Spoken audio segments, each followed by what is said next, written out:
My name is Nick Henning. I'm a student in the Digital Arts, Animation, and Game Design program here at the Seattle Film Institute.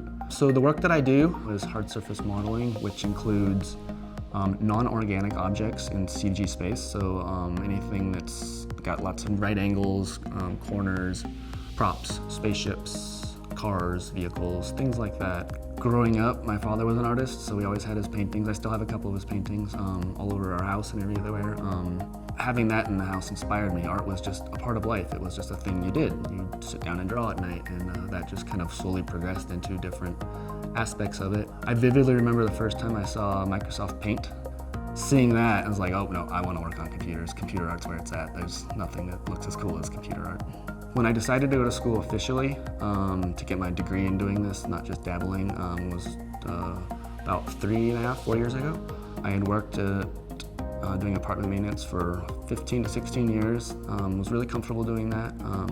It was a good job. It wasn't a bad thing, but it wasn't what I wanted out of my rest of my life. I didn't want to be a 40-year-old maintenance man. So the best part about the Seattle Film Institute, I think, is that we get film background. We get knowledge about the filmmaking process, which might seem, well, why would you need to know about that? But if we're making animations, it's a film. It's going to be a film. Even just setting up a rendering for just a still, you need to know where to put the lighting. You need to know where the camera's going to be, because you're doing the same thing in a virtual environment.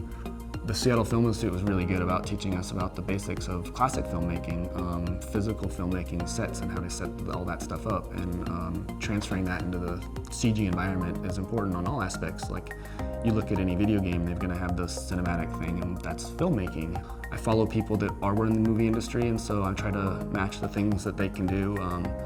But I think I'm just now being able to realize that people are willing to pay for my art. When you see work out there, there's less quality than stuff that you can do in your own basement, in your own house. You're like, oh right, if I can do better than that TV show, then I think maybe I can make it in the movie business. People say I spend too much hours doing it.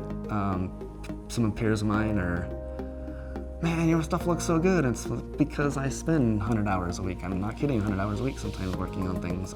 If I get excited about it, I can do that. I kind of like getting in the zone. You can have your headphones on, just get going, and you're working with squares and rectangles and spheres if you're box modeling, and those can all of a sudden become a Star Destroyer or a lightsaber using the same object. So just the process of problem solving and getting things to look how you want them to look. Do what you love. There's so many different aspects of it, that find one that you really love doing and do that one. And then once you find something that you love doing, put the time into it. You gotta really put the time into it. You gotta get those hours behind the keyboard. Research, find people out there that are also doing it and see what they're working on. What do they do in their free time? Especially learning new technology.